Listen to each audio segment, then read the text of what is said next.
আমাৰ সংকটৰ কাৰণে দুৰ্গাদাস ডাঙৰীয়ে কিয় চিন্তা কৰিছে? তেখেতে নিজৰ কাৰণে চিন্তা কৰক। আমিতো আৰু মানে সৰু ল'ৰা ছোৱালী নহয় কি আমি নিজৰ সংকটটো বুজি নাপাম বা নিজৰ ভাল বেয়াটো বুজি নাপাম। আমাৰ নিজৰ মা দেউতাৰ কাৰণে ৰাইজৰ কাৰণে কাম কৰিবলৈ আহিছোঁ।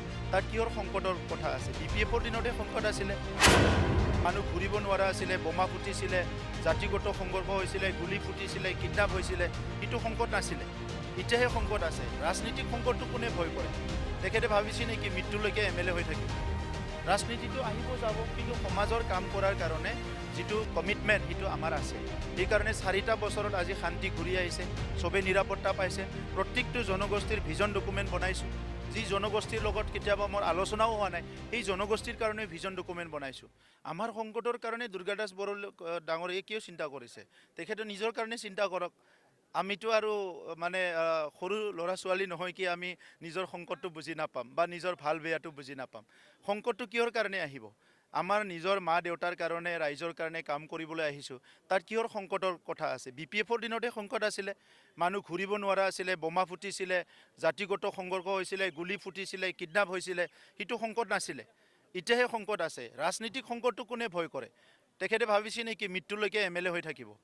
ৰাজনীতিটো আহিব যাব, কিন্তু সমাজৰ কাম কৰাৰ কাৰণে যিটো কমিটমেণ্ট সেইটো আমাৰ আছে।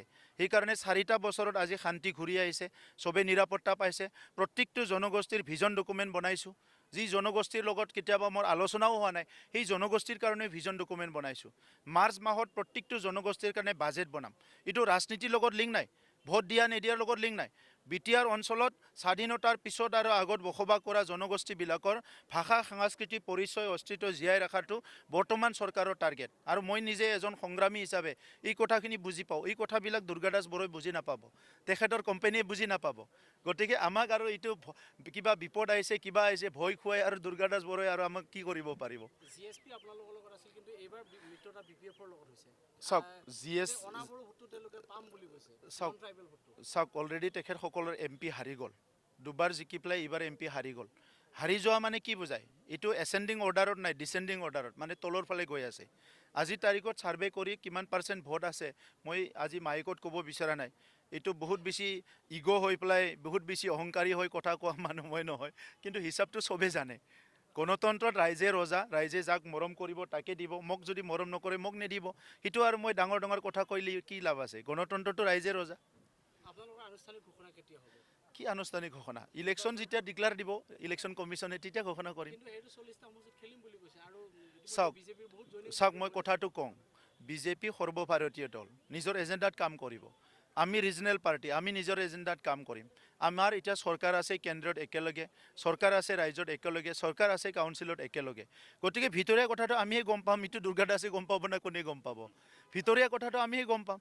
BTRত 3200 বুথ আছে, প্ৰত্যেকটো বুথ কমিটি আমাৰ আছে। 40টা সমষ্টি আছে, 40টাত আমাৰ কাৰ্যকৰ্তা কাম কৰি আছে। 10টা সাব ডিভিজন আছে, আমাৰ কমিটি আছে। 5টা ডিষ্ট্ৰিক্ট আছে, তাতো আমাৰ কমিটি আছে। গতিকে কামটো চবৰো কৰি আছে। চৰকাৰটো বনাবৰ কাৰণে আমি মিলিজুলি কৰিব লাগে, অকলে অকলে কৰি সময়ে ক'ব এইটো। বন্ধুত্বপূৰ্ণ নিৰ্বাচন হ'ব পাৰে কিন্তু। চাওক এতিয়াই এইটো কোৱাটো টান বা ক'বও নিবিচাৰোঁ মই। নিৰ্বাচনটো লৈ পেলাই বহুত বেছি আপোনালোকে ভাবিব নালাগে।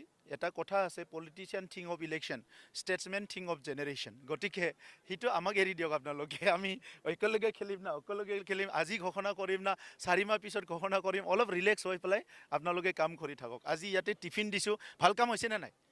গৰম ভাত খাব পাব, যি বনাই আনে 12 ঘণ্টা গৰমে থাকিব আমাৰ বাইদেউহঁতৰ, এটলিষ্ট বেমাৰ নহ'ব, এইটোতো ভাল কাম হৈছে। তেনেকৈ কিছুমান আৰু ভাল কাম কৰিবলৈ দিয়ক আমাক।